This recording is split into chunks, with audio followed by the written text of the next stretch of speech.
నరేంద్ర మోడీ వెళ్ళిపోవాలిగా బేసిక్గా. అది ఎంత మనకి ఎట్లా ఉంటుందంటే నరేంద్ర మోడీ నోట్ల రద్దు చేసేదాకా ఎవరికి తెలియదు. వాళ్ళ క్యాబినెట్లో వాళ్ళ సెల్ ఫోన్లు కూడా ఆఫ్ చేయించి అతను అనౌన్స్ చేశాడు.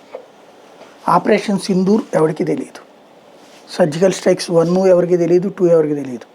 Print media, electronic media, digital media, ఇట్లాగా యూట్యూబ్లు ఏది పడితే అన్ని మీడియా ఉన్న రోజుల్లో, ప్రతిదీ లీక్ అయ్యే రోజుల్లో, లీకులకి అలవాటైన దేశంలో ఈవెన్ ఇప్పుడు నీట్ పేపర్ లీక్ అయింది కానీ వెంటనే పట్టుకున్నారు.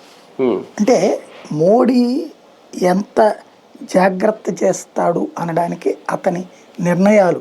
ఈవెన్ ఇదివరకటి రోజుల్లో బడ్జెట్లో త్వరలో ఇది జరగబోతోంది అని చెప్పేసి దానికి అనుగుణంగా కొనుగోళ్ళు అమ్మకాలు జరిగాయి. నా బాగా గుర్తు. బడ్జెట్ వచ్చే ప్రతిసారి ఏ వస్తువులు మాకు తెలిసిన చాలా షాపుల వాళ్ళు ముందే వాళ్ళకి ఇన్ఫర్మేషన్ వచ్చేసి అవి కొనుక్కొచ్చుకుని పెట్టుకునేవాళ్ళు, రేట్లు పెరగబోయాయి. అలాంటివన్నీ చూసిన వాళ్ళు ప్రతి బడ్జెట్ లీకేజ్ ఉండేది. సిగరెట్లు కొనేయా, లేకపోతే దాని పేరేంటది, నిత్యావసర వస్తువుల్లో ఈ వస్తువు పెరగబోతుంది, ఈ వస్తువు తగ్గబోతుందని ఉన్న వాటిని అమ్మేసిన వాళ్ళు తెలుసు, నాకు కొన్నోళ్ళు తెలుసు. ఎక్కడి నుంచి వస్తుంటే మనకు తెలుసుద్దిలే అబ్బా అని చెప్పేవాళ్ళు. అంత రొటీన్ లీక్ నడిచిన రోజుల నుంచి ఇతను ఏం చేస్తారో ఎవరికి తెలియదు. ఇంకోటి ఎవరి ఊహాజనితం వాళ్ళు వీళ్ళకున్న ఫీలింగులన్నిటిని కలిపి దాంట్లో రుద్దేస్తున్నారు.